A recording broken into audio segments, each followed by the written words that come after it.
The blame game is underway as President Biden's trip to the Middle East is getting modified after a country backs out of a planned summit.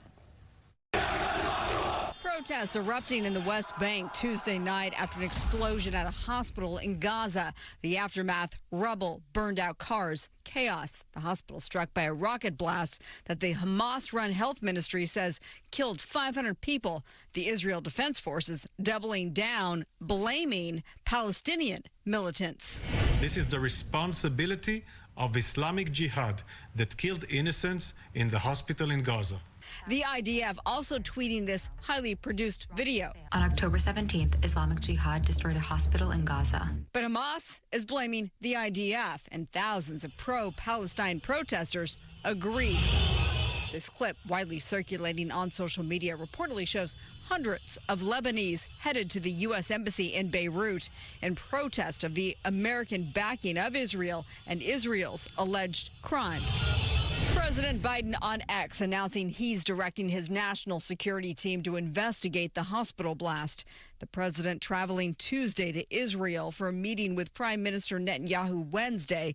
But an upcoming scheduled meeting of Mideast leaders, Biden included, in Jordan was canceled. Jordan's foreign minister saying he would host the meeting only when they agree to, quote, stop the war, respect the humanity of the Palestinians, and deliver the aid they deserve.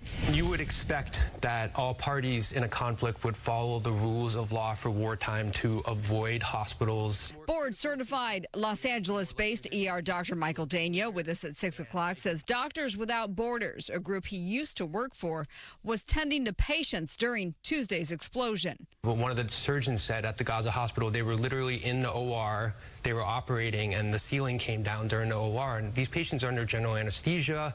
They probably have their abdomen exposed if they're trying to repair like a traumatic injury, and then the ceiling comes down, and you continue to do the best you can to treat the patients during those situations. Doctors Without Borders calling the attack a massacre in a statement saying hospitals are not a target. This bloodshed must stop. Enough is enough.